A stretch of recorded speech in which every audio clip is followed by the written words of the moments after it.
So what if only black people had superpowers? NERDSoul.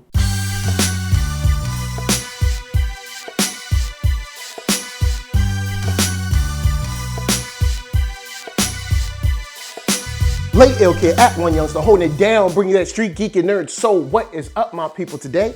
Oh yeah, we coming with another wonderful episode of That's Right, Talk Shop. And we're gonna be bringing it live with Black. And to give you a little bit of backstory, Black is a comic book that asserts the idea if only black people had superpowers. And they went through a successful Kickstarter. They got the likes of like Khary Randolph working on it. It's a whole, Kwanza is working on it. It's just a whole bunch of dope stuff. And there was a great push. And now we're gonna do a nice little read along of all 6 issues, starting with this one, which is issue number 1, which is basically a very interesting take on one officer's kind of third person, I guess, experience or encounter with a police shooting. There's a robbery in the area. They're in Brooklyn. The idea is that there's gonna be some people to be found, and they're looking for 3 black men wearing basketball shorts in the middle of Brooklyn. I think they were in Bed-Stuy, and it's pretty general. Now, on top of being general, the officer even says like, yo, there's people that patrol this area, but they don't know the faces. So, she experiences trying to get there fast. And I can only imagine how broke down, but also how weirded out she must have been, because when she comes up on the scene, it's already bad. And of course, with the police shootings that have gone on in America, things get bad and they go bad extremely fast. So that's how this comic book is played out, which kind of helps draw you in because you're listening basically to a police story. Because when we're listening from Officer Waters, she's speaking to some kind of agency like an FBI or something, but they're not the FBI. They're kind of hidden and shrouded in mystery, but we know they have governmental, clearance. Now, of course, what she experiences is a police shooting, because there's no way you're gonna let 3 black boys, kind of run away from a situation like this. But of course, they're scared because they're just hanging out on the afternoon.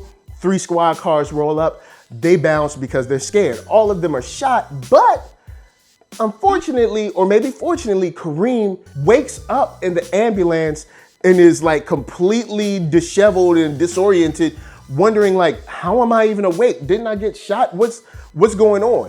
And even the EMT is like, dude don't know what to do. So he breaks out of the ambulance, and the whole situation from Officer Waters' eyes is very interesting because she's telling this story in a way that she can't even understand what's happening. She's like, hold up. Maybe he was on bath salts. Maybe he was really, really high, or maybe, like she's trying to figure it out or what may have happened, because she's like, I saw these guys get shot. I saw them die. So how in the world is he walking and then jumping out on the streets? And this is crazy. And it's an encounter and also a recount like that shows that we are set and grounded in a very real world, just like our own. A world that, cops do their cop thing, people do their people thing. There's regular traffic, there's EMTs, just normal stuff. But then something extraordinary or abnormal happens to make her question what she saw.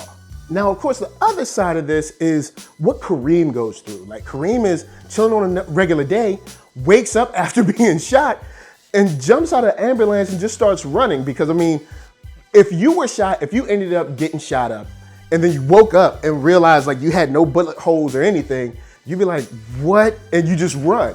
And that's what Kareem does. And in this case, he's kind of surrounded and pinned down inside of this building.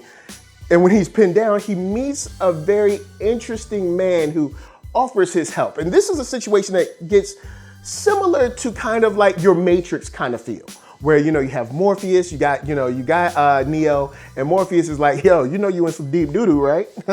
Look, this is a family show. You in some deep doo-doo, right? And he like, yeah, man, I know, I don't know what to do. And he's like, look, I got some people that's holding it down right now, keeping the SWAT at bay. And when he says that they're going to take care of him, yo, they take care of him. And experiencing this through kind of Kareem's eyes is a very interesting, kind of decision that he has to make based on his whole life. Because of course, everything now is going to change. And this is very similar to other stories where someone has to take that leap of faith. But he really didn't have much choice because they did not look like they wanted to put this kid in handcuffs.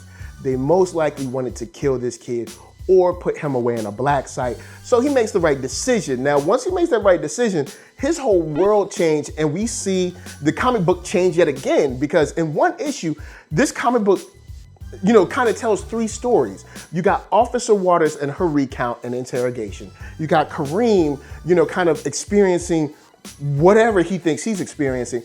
And then we walk into a new world where he wakes up out in the country somewhere, but only to then go through another door and ends up on a rooftop in Chicago. And when he's on that rooftop in Chicago, the man that extended his help to him, I'll just call him Morpheus for now because this is issue 1 and I don't know his name, but the Morpheus type character just pushes him off the roof. Now, look, if you're out there and you want to test somebody's power limits and levels, just don't push him off. Work up, maybe push him off the porch and then maybe push him off the second story. Let's not just go off the top of a building.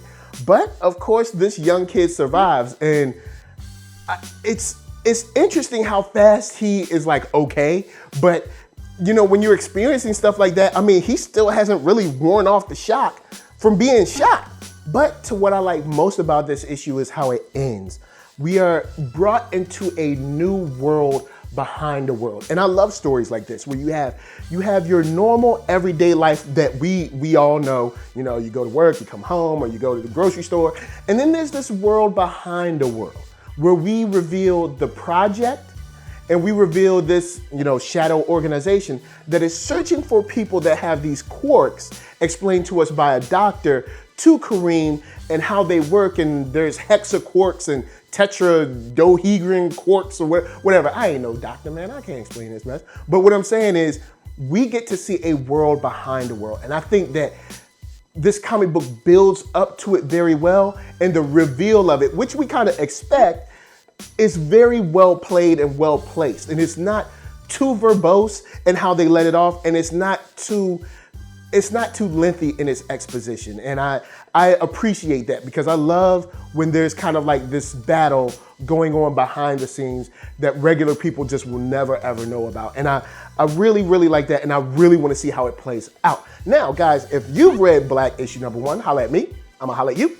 Down in them comments, let me know what you think, of course, of Black chapter 1. I love Officer Waters. I want to see where she goes.